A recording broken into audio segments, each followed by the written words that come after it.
Olá, meus amigos, meus irmãos, boa tarde, boa noite.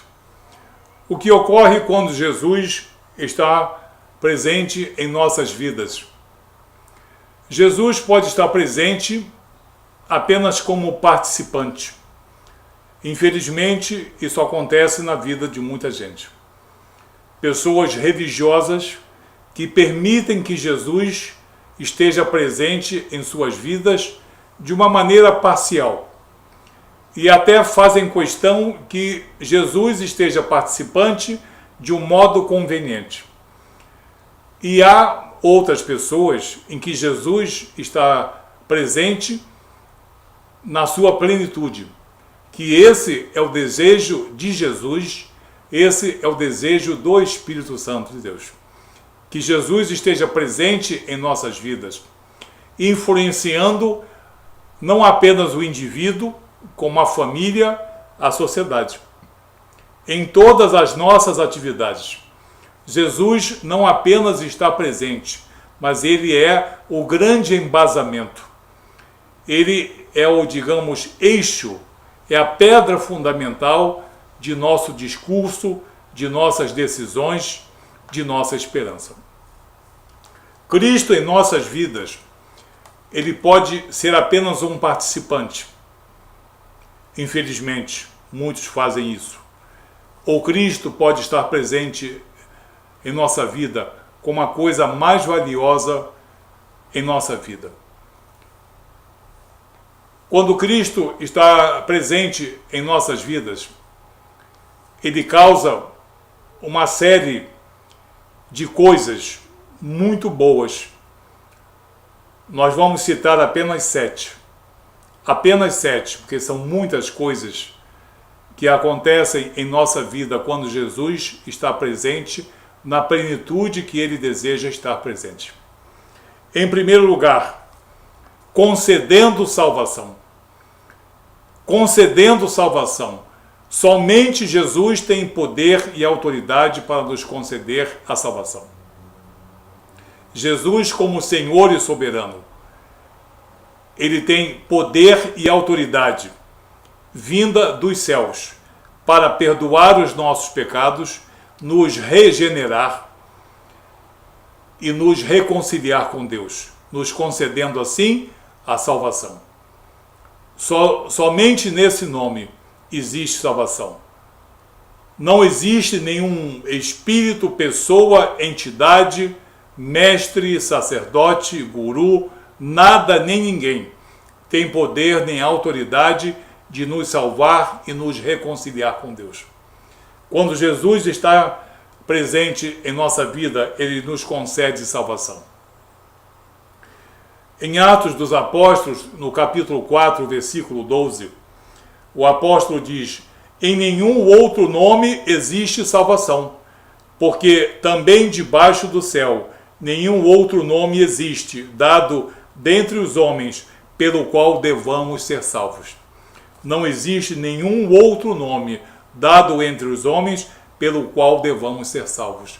Apenas Jesus como Senhor e soberano, autor e consumador de nossa fé, é também o consumador, autor e consumador de nossa vida plena e de nossa vida eterna, e portanto de nossa salvação. Apenas Jesus é capaz de nos salvar, de nos reconciliar com Deus. O homem não tem capacidade de autorremissão e de autorresgate. O homem que afirmar isso é maldito perante os homens e maldito perante Deus. Então, em primeiro lugar, Jesus em minha vida concede salvação. Em segundo lugar, Jesus em minha vida, ele concede legitimidade.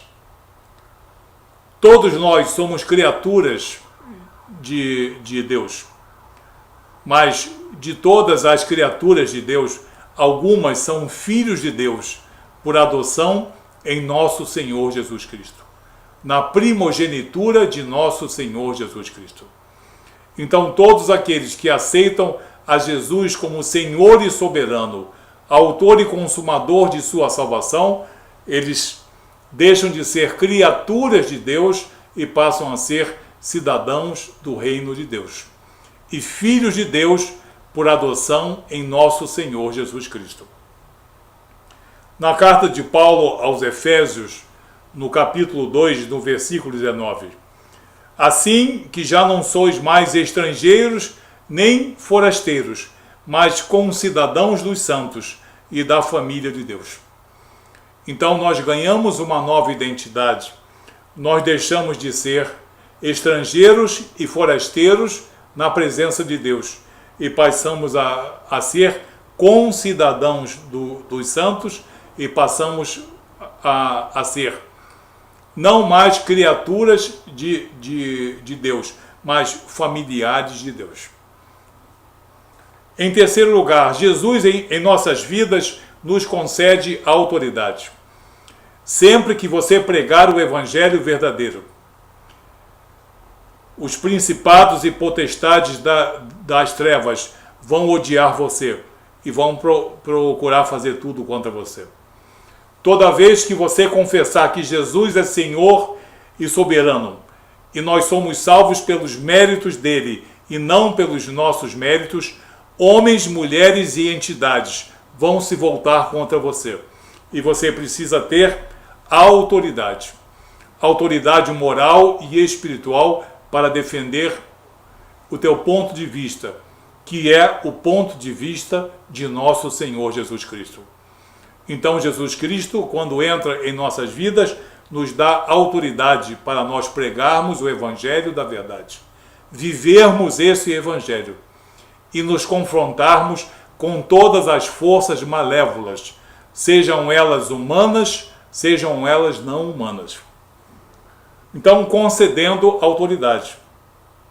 No Evangelho de Marcos, no capítulo 11, no versículo 28, algumas pessoas falando sobre a autoridade com que Jesus fazia muitas coisas.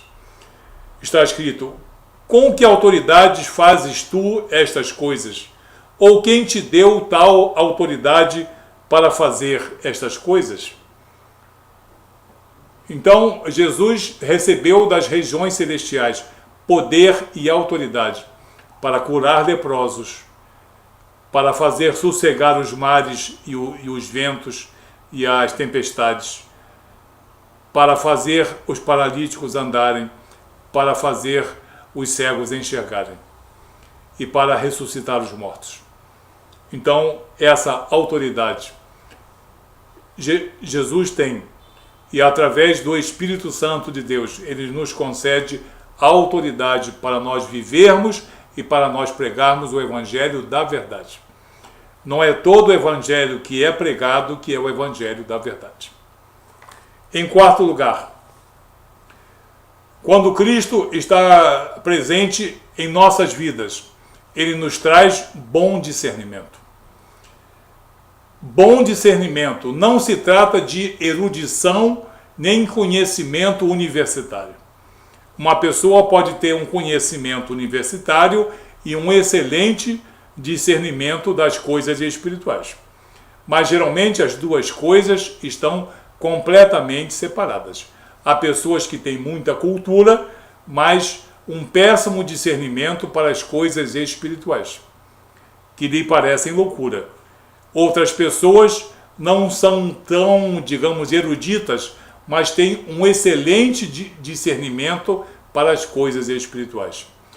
E a prova disso está nessa passagem aqui de Provérbios, no capítulo 2, no versículo 6, que mostra bem a diferença entre conhecimento e entendimento.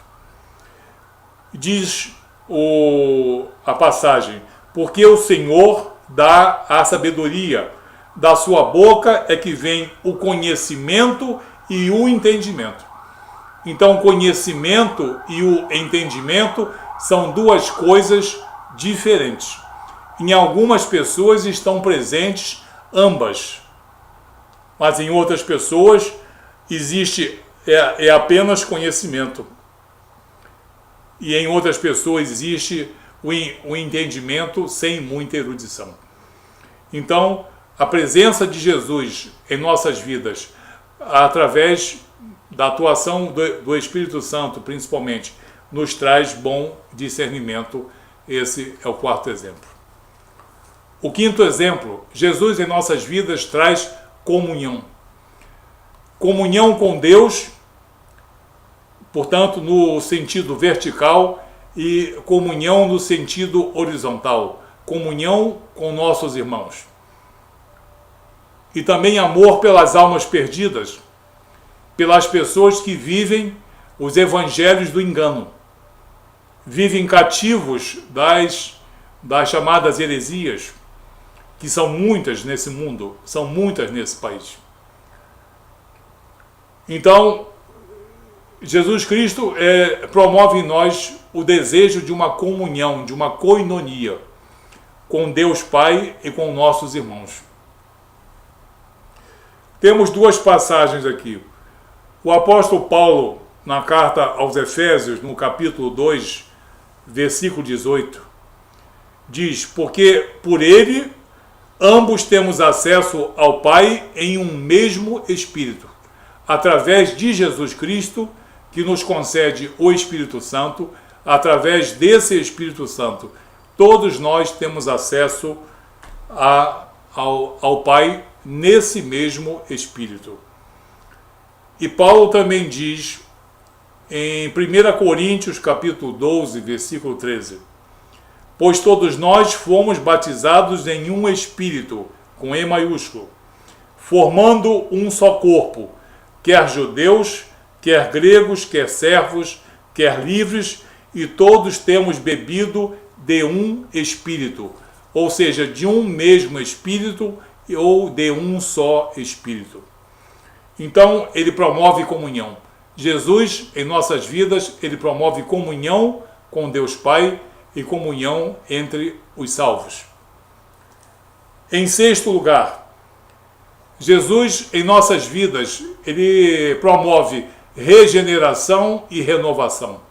As duas coisas parecem sinônimas, mas a regeneração é um processo mais rápido e mais intenso, em que o homem nasce de novo, nasce do alto, nasce de Deus, nasce da água e do Espírito, ou seja, da palavra e pela atuação soberana do Espírito Santo de Deus. A regeneração é o homem que nasce de novo, é a nova criatura regenerada. Mas mesmo essa criatura regenerada precisa de um processo diário de renovação. Porque mesmo as pessoas santas, mesmo as pessoas salvas, muitas vezes as suas palavras, decisões e atitudes não são perfeitamente condizentes com as Escrituras ou com a vontade de Jesus. Então é preciso diariamente nós renovarmos o nosso entendimento, o nosso comportamento, o nosso discurso, o nosso discernimento de um modo geral. Porque dizemos coisas ou pensamos coisas que não são condizentes com homens e mulheres chamados filhos de Deus. Então, Jesus em nossa vida, ele promove regeneração e uma renovação que é um processo diário que nós conseguimos mediante a leitura da palavra, diversos devocionais e principalmente a oração. Em 2 Coríntios, capítulo 4, versículo 16, Paulo diz: por isso não desfalecemos, mas ainda que o nosso homem exterior se corrompa, o interior, contudo, se renova dia a dia. Apesar de nossa carne estar todos os dias sujeitas à corrupção da carne e à corrupção desse mundo, todos os dias nós temos a oportunidade de nos renovarmos moralmente e espiritualmente perante Deus, por intermédio da palavra, da oração e por atuação do Espírito Santo de Deus, que nos legitimiza. E em sétimo e último lugar, preservando a esperança. Muitas pessoas querem viver um cristianismo baseado em maravilhas e grandes evidências, fenômenos, fogo que sobe, fogo que desce, os coxos que andam, os cegos que veem. Isso é muito bonito e Deus usa essas coisas para convencer aqueles mais endurecidos de coração. Mas o que move a fé no mundo, o que sustenta toda a cristandade, por todos esses séculos, por todas essas nações, nas mais diversas culturas, rompendo as barreiras aparentemente mais intransponíveis. Não é uma fé baseada em evidências, é a certeza de uma esperança, como está na carta aos Hebreus, no capítulo 11, versículo 1, que se resume em a certeza de uma esperança.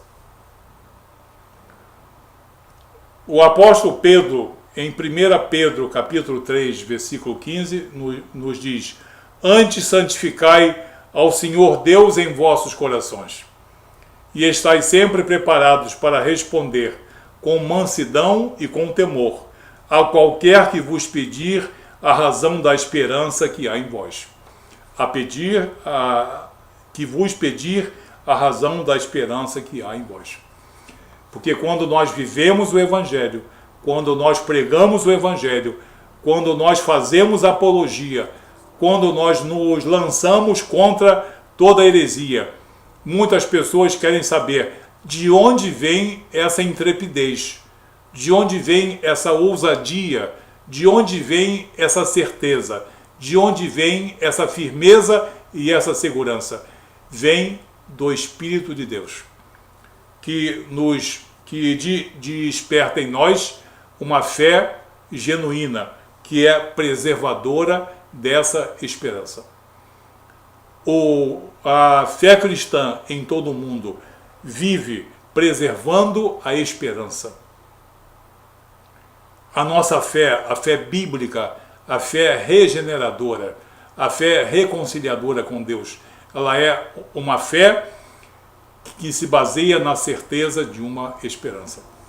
Então nós vemos aqui que quando Cristo está presente em nossas vidas, Ele promove uma série de mudanças. Ele concede salvação, nos concede legitimidade perante Deus, nos concede autoridade perante toda a heresia e perante todo o principado e potestade do mal.